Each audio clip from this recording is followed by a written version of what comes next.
بسم اللہ الرحمن الرحیم ان الحمد للہ والصلاة والسلام علی من لا نبی بعدہ قال اللہ تبارک و تعالی فی القرآن المجید وَلَقَدْ يَسَّرْنَا الْقُرْآنَ لِلذِّكْرِ فَهَلْ مِن مُدَّكِرٍ وقال النبی صلی اللہ علیہ وآلہ وسلم خیرکم من تعلم القرآن وعلمہ۔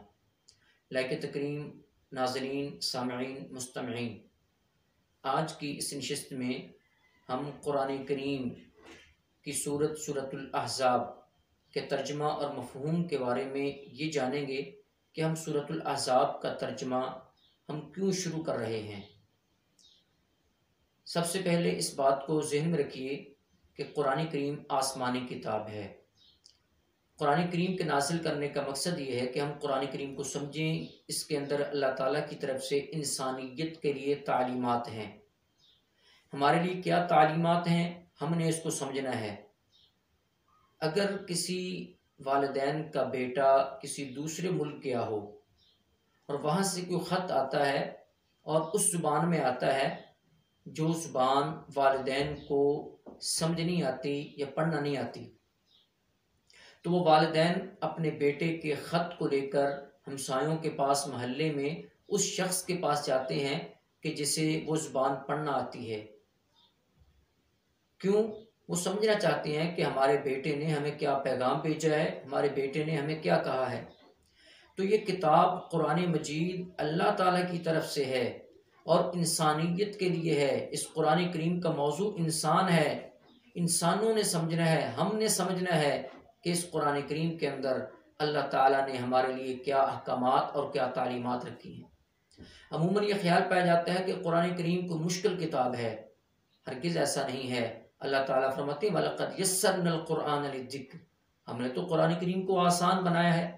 قرآن کریم آسان ہے۔ ایک ہمارے دلوں کے اندر یہ بات بٹھا دی گئی ہے کہ قرآن کریم بہت مشکل ہے، کیسے سمجھا جائے گا، پہلے عربی زبان سیکھنا ہوگی، پھر عربی گرامر سیکھنا ہوگی، پھر اس طرح، پھر نہیں۔ ہر انسان جو ذی شعور ہے، جو سمجھنا چاہتا ہے قرآن کریم کو، جو اس بات کو سمجھنا چاہتا ہے کہ خالق کائنات نے ہمیں کیا تعلیمات دی ہیں، وہ اس قرآن کریم کو اس حد تک پڑھ سکتا ہے اور سمجھ سکتا ہے۔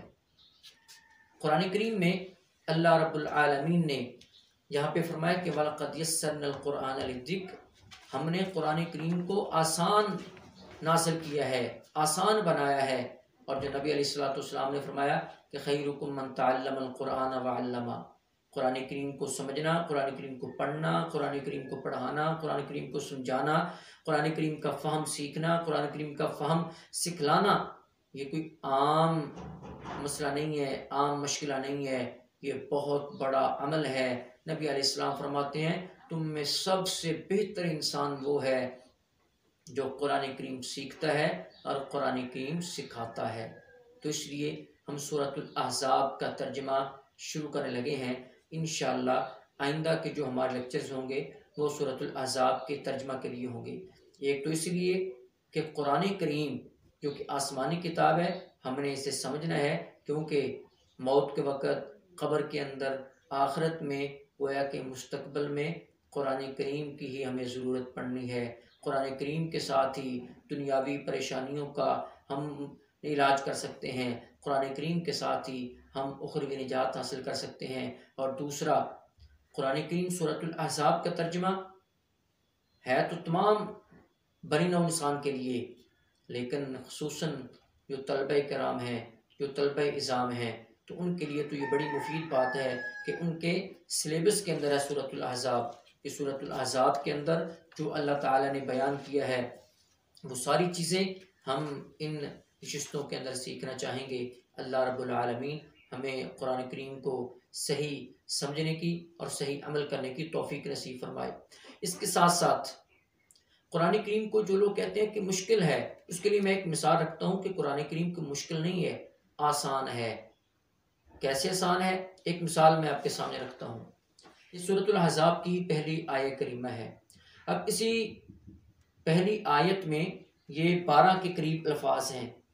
یہ 12 الفاظ ہیں جو میں نے علیحدہ لکھے ہوئے ہیں۔ اس لیے لکھے ہوئے ہیں کہ قرآن کریم کے علیحدہ علیحدہ لفظ 70% الفاظ قرآن کریم میں وہ ہیں جو ہم عام اپنی بول چال میں استعمال کرتے ہیں، اور 10% الفاظ وہ ہیں کہ جو قرآن کریم میں بار بار استعمال ہوئے ہیں۔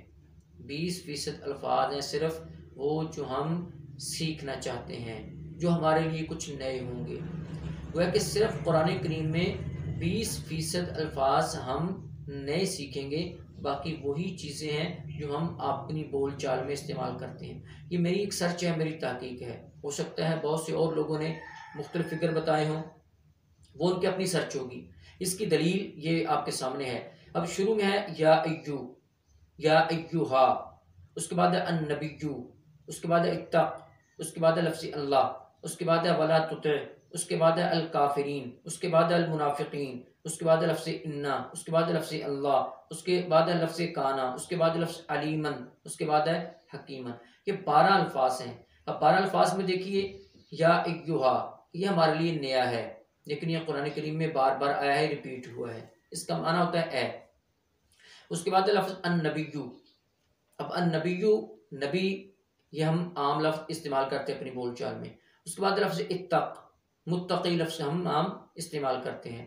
اس کے بعد لفظ اللہ، یہ بھی ہم جانتے بھی ہیں اور ہم اس کو استعمال بھی کرتے ہیں۔ اس کے بعد ولا تطع، اب یہ بھی اطاعت کا لفظ ہم استعمال کرتے ہیں۔ اس کے بعد الکافرین، یہ بھی لفظ ہم استعمال کرتے ہیں۔ المنافقین، یہ بھی لفظ استعمال کرتے ہیں۔ لفظ انا، اب یہ نیا ہے لیکن یہ قرآن کریم میں کئی مرتبہ آیا ہے، یہ ریپیٹ ہوا ہے۔ اس کے بعد لفظ اللہ، تو یہ ریپیٹ بھی ہوا ہے اور ہم اس کو جانتے بھی ہیں۔ لفظ اللہ کا معنی کانا، اب یہ لفظ بھی قرآن کریم میں بار بار آیا ہے، یہ ہے ہمارے لیے نیا کہ اس کا معنی کیا ہے، کیونکہ بعض جگہ پر اس کا معنی ہے اور بعض جگہ پر اس کا معنی تھا ہوتا ہے۔ اس کے بعد لفظ علیمن، ہم عام لفظ استعمال کرتے ہیں، وہ عالم ہے، علم رکھنے والا۔ حکیمن، ہم عام لفظ استعمال کرتے ہیں، حکمت و دانائی۔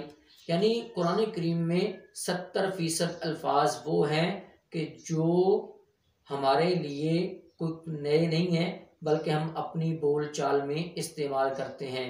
اگر ہم اچھے طریقے کے ساتھ، توجہ کے ساتھ قرآن کریم کو سمجھنے کی کوشش کریں گے تو اس کو سمجھنا ہمارے لیے آسان ہو جائے گا۔ ایک اور مثال دیکھ لیجئے، سورۃ الاحزاب کی دوسری آیت ہے، وَاتَّبِعْ مَا يُوحَىٰ إِلَيْكَ مِن رَبِّكَ إِنَّ اللَّهَ كَانَ بِمَا تَعْمَلُونَ خَبِيرًا۔ اب وَاتَّبِعْ لفظ اتباع ہم استعمال کرتے ہیں، چلیے اگر ہمارے لیے نیا بھی ہو تو پھر ہم اس کو اگر اس 20% میں شامل کر لیتے ہیں۔ اس کے بعد ما یوحا، وہی کا لفظ ہم عام استعمال کرتے ہیں۔ الیک ہمارے لیے نیا ہے۔ من ربی کا لفظ رب ہم جانتے ہیں اس کا معنی۔ انا، یہ بار بار ریپیٹ ہو رہا ہے۔ لفظ اللہ، تو یہ بھی ہم جانتے ہیں۔ کان بما، یہ بھی ریپیٹ ہو رہا ہے۔ تعملون، عمل سے، ہم عمل کا لفظ استعمال کرتے ہیں۔ خبیرہ، خبر کا لفظ ہم استعمال کرتے ہیں۔ گویا کہ 70% الفاظ وہ ہیں جو ہم اپنی بول چال میں استعمال کر رہے ہوتے ہیں، بس اس کے لیے ہم نے جملہ دیکھنا ہے کہ کیسے بنانا ہے۔ 10% الفاظ وہ ہیں جو قرآن کریم میں بار بار ریپیٹ ہوتے ہیں۔ 20% الفاظ ہیں جو ہمارے لیے شاید نئے ہوں، اگر ہم ان کو سیکھ لیں گے گویا کہ قرآن کریم کا فہم ہمیں آ جائے گا۔